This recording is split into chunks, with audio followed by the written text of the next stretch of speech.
Average pay, excluding bonuses, has dropped almost 3% over recent months, once you include the impact of inflation on wages. And that's official.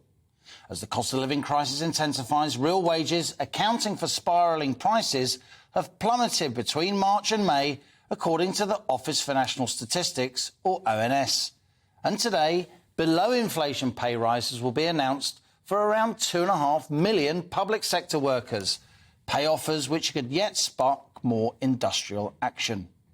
Average pay, excluding bonuses, was 4.3% higher between March and May than the same period last year, according to ONS data released this morning. Inflation, though, as measured by the Consumer Price Index, was, of course, 9.1% in May, pointing to a much higher cost of living. As such, the ONS calculates that real, that is, inflation-adjusted wages, were 2.8% down between March and May, again compared to the same period in 2021, and that's the sharpest drop in over 20 years. Today, Cabinet Ministers will accept recommendations for pay rises averaging 4 to 5% across the NHS, schools, police, the justice system and the armed forces.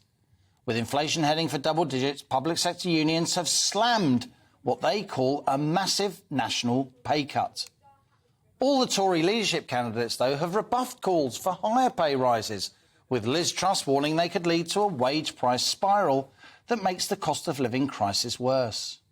As such, the BMA, the doctors' union, say industrial action is, quotes, inevitable.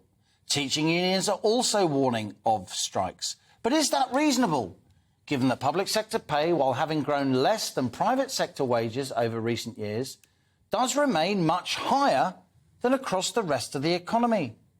Just 1 in 5 of us is employed by the states, yet the average public sector worker earned £579 a week last year, compared to £536 among the private sector. And public sector workers, of course, often have much better perks, including more holiday entitlement, better sick pay, and those precious work-based pensions. Given all that, shouldn't state workers count themselves lucky? And that's our on-the-money question today. Would public sector strikes be backed by the broader public?